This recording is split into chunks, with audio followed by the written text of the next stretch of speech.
కార్మికులకు ఉద్యోగ భద్రత ఉండాలి, కనీస వేతనాలు ఇవ్వాలి, కార్మిక చట్టాలు పటిష్టంగా అమలు చేయాలి, ఖాళీగా ఉన్న పోస్టులను భర్తీ చేయాలి అని చెప్పి అడుగుతూ ఉన్నాం. దీని పూర్తి భిన్నంగా ఈ రోజున కేంద్రంలో ఉండే మోడీ ప్రభుత్వం కానీ, రాష్ట్రంలో ఉండే కూటమి ప్రభుత్వం కానీ కార్మికులకు ఉద్యోగ భద్రత ఉండకూడదు. కార్మిక ఉద్యోగులు తుమ్ముట ఊడిపోయే ముక్కులాగా ఉండాలి, వాళ్ళ కాళ్ళ కింద బానిసలాగా పనిచేయాలి అని చెప్పి చట్టాలన్నింటినీ మార్పు చేస్తున్నారు. కార్మికులు బ్రిటిష్ వాళ్ళ కాలంలోనే పోట్లాడి సాధించుకున్నటువంటి కార్మిక చట్టాలు ఏవైతే ఉన్నాయో ఆ చట్టాలన్నింటినీ రద్దు చేసి 4 లేబర్ కోడ్స్ తీసుకొస్తున్నారు. ఈ లేబర్ కోడ్స్ అనేవి అమలు జరిగితే కనీసం కార్మికుడు సంఘం పెట్టుకునే హక్కు కూడా లేకుండా పోయే ప్రమాదం ఉంది. సమ్మె చేయకూడదట.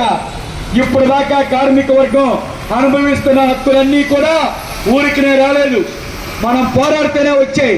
సమ్మెలు చేసి సాధించుకున్నాం. అవి జీతభత్యాలు కానీ, కనీస వేతనాలు కానీ, ఉద్యోగ భద్రత కానీ, ఇటువంటివన్నీ కూడా సమ్మెలు చేసే సాధించుకున్నాం.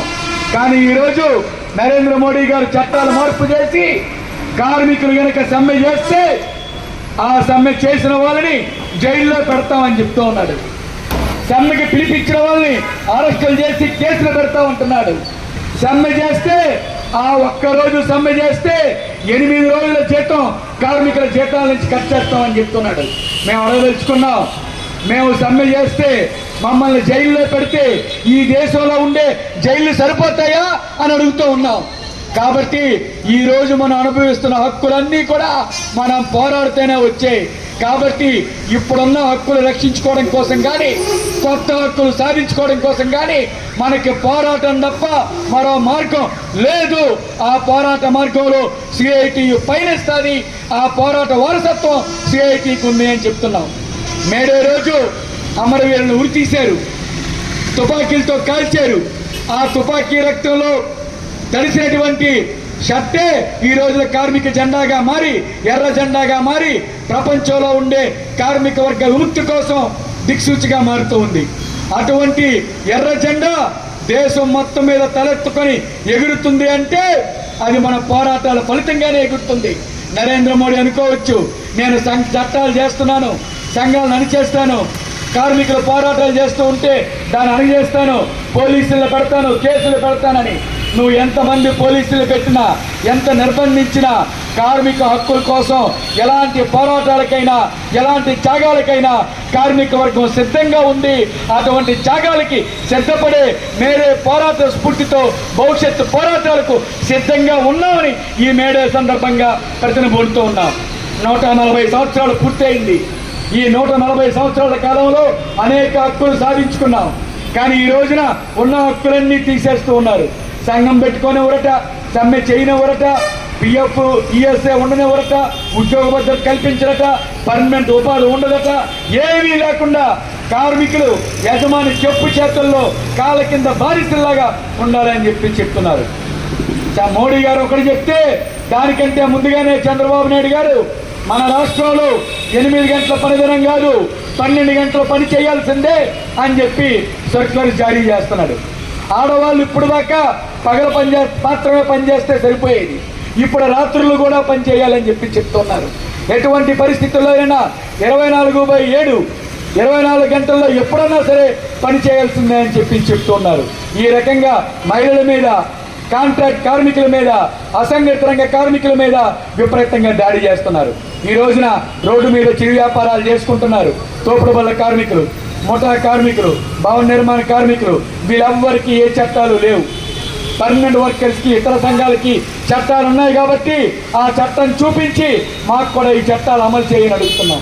ఈ రోజున పర్మనెంట్ కార్మికులకి, సంఘటిత రంగ కార్మికులకే చట్టాలు లేకుండా పోతే అసంఘటిత రంగం పరిస్థితి ఏంటని అడుగుతున్నాం. ఈ రోజున స్వయం ఉపాధితో ఆటో కార్మికులు ఫైనాన్స్ పెట్టి ఆటోలు కొనుక్కొని అప్పులు చేసి బళ్ళు తిప్పుతూ ఉన్నారు. అలాగే క్యాబ్ డ్రైవర్లు, ముఠా కార్మికులు, తోపుడు బళ్ళ కార్మికులు ఇలా పనిచేస్తూ ఉంటే ఆ పనిచేస్తున్న వాళ్ళెవరికి ఈ రోజున ఉపాధికి రక్షణ లేకుండా, రోడ్డు మీద బతకనివ్వకుండా విపరీతంగా దాడులు చేస్తున్నారు. మరో పక్కన స్కీమ్ వర్కర్స్ ఉన్నారు, అసంఘటిత రంగంలో పనిచేస్తున్నారు. వీళ్ళకేమో సెల్ ఫోన్లు ఇచ్చి యాప్ల పేరు చెప్పి ఉదయం నుంచి రాత్రి దాకా 24 గంటలు వాళ్ళ చేత చాకరీ చేయిస్తున్నారు. వర్క్ ఫ్రమ్ హోమ్ అంటున్నారు, మరొకటి అంటున్నారు. కానీ వాళ్ళకి ఇచ్చే జీతం మాత్రం గౌరవ వేతనం అని చెప్పి 7,000 8,000 రూపాయలు మాత్రమే ఇచ్చి వెట్టి చాకరీ చేయించుకుంటూ ఉన్నారు. కాబట్టి సమస్త కార్మికులు, మొత్తం దేశంలో ఉండే సమస్త కార్మికులు అందరూ కూడా ఏకతాటి మీదకి వచ్చి ఖబర్దార్ మోడీ, నీ సంగతి తేల్చడానికి కార్మిక వర్గం సిద్ధం అవుతుంది అని చెప్పడానికి మీడియా సందర్భంగా ప్రతినబోడుతూ ఉన్నాం. మరొక విషయం, ఈ రాష్ట్రంలో అసంఘిత రంగంలో పనిచేస్తున్నటువంటి షెడ్యూల్డ్ కార్మికులకి గత 15 సంవత్సరాల నుంచి కనీస వేతనాలను పెంచలేదు. కనీస వేతనాలు పెంచకుండా పాత జీవో 15 సంవత్సరాల క్రితం ఏవైతే జీతాలు ఉన్నాయో అవే జీతాల్ని ఈ రోజుకి అమలు చేస్తూ ఉన్నారు. కానీ ఈ 15 ఏళ్ల కాలంలో ధరలు ఆకాశాన్ని అంటే విపరీతంగా పెరిగాయి, కానీ జీతాలు మాత్రం పెంచటం లేదు. మరో పక్కన అమెరికా యుద్ధం జరుగుతుందని చెప్పి ప్రజల మీద గ్యాస్ భారం మోపారు, గ్యాస్ కొరత సృష్టించారు, పెట్రోలు డీజిల్ కొరతలు సృష్టించారు. నిన్న 4 రాష్ట్రాల్లో 5 రాష్ట్రాల్లో ఎన్నికలు అయిపోగానే రేపో ఎల్లుండో రెడీగా ఉన్నారు పెట్రోలు డీజిల్ గ్యాస్ ధరలు పెంచడానికి. ఈ రకంగా కార్మిక వర్గం మీద ప్రజల మీద పెనుభారాలు మోపుతూ కార్పొరేట్లకు ఊడిగం చేస్తూ ఉన్నారు. ఇందాక మాట్లాడుతూ చెప్పారు మన మిత్రులు, విశాఖపట్నం స్టీల్ ప్లాంట్ మూసేస్తారట, దాన్ని అమ్మేస్తారట.